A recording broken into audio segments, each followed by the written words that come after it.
And I call the honourable member for Wakefield. Well, thank you, Deputy Speaker.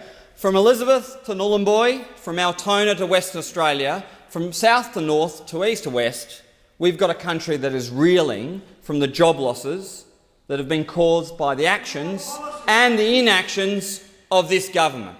The actions and the inactions of this government. It is them. It is them. You never saw headlines like this. You never saw headlines like this under Labor, the road to recession. You never saw a headline like that during the GFC because we kept jobs growth strong. We kept jobs growth strong. We never saw a headline like that.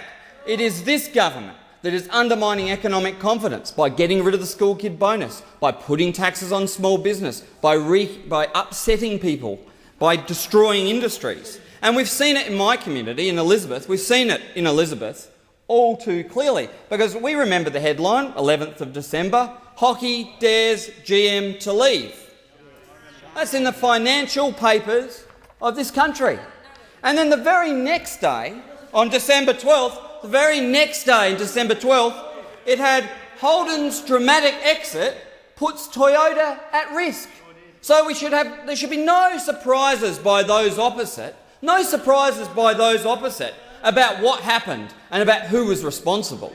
Because we know the financial paper of this country, the Financial Review, told us in their headlines who was responsible, who issued the ultimatums, who clicked over the first domino. First Holden's goes, then Toyota goes, then the entire automotive component industry goes. Thousands of jobs right around the country. And we've seen today the Victorian government having to step in and play the role of the national government, having to step in to save SPC, to save a whole economic ecosystem around Shepparton. Not just factory workers who this lot blame for the currency and for every other economic problem this country has. They blame the workers for.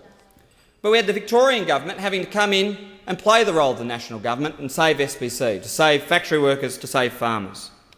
Now, Holden's have announced their closure. Toyota have announced their closure. Those opposite want us to believe this $100 million fund is going to stretch right across the country to somehow compensate and repair the damage that is being done. And we will see a range of automotive component companies go one after another. And what we hear is, rather than getting a plan, we get platitudes. And it stretches across industries: cars, alumina, white goods, food production. In South Australia, we see shipbuilding looking down the barrel of the Valley of Death. And in Victoria. And in Newcastle. My colleagues are helping me, which is good. And we've seen mining construction start to dip. We've seen mining services start to dip. Why did that happen? And we've seen... Our friend over there might tell us about the ethanol industry, what might happen to them. We might see what happened to them. Now, this is a government with no policy on jobs. They've got a figure, but they've got no policy. All they've got is aggression, bullying, lectures, platitude and blame. And when all of that's finished, the Prime Minister comes in here and has no answers at all. No answers at all.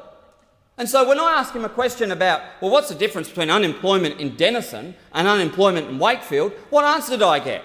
Refer to my previous answers. Well, that's not good enough.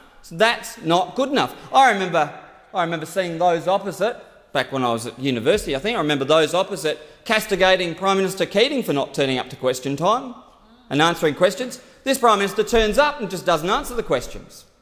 So it's an interesting approach. Bullying, lectures, platitudes, finger-pointing at workers, then not showing up. Then we saw the Treasurer giving us lectures about Abdul, the kebab shop owner. I wonder how kebab shops are doing in Elizabeth or Shepparton or Orange or Altona. Because you have to actually sell your kebabs to be able to update your oven.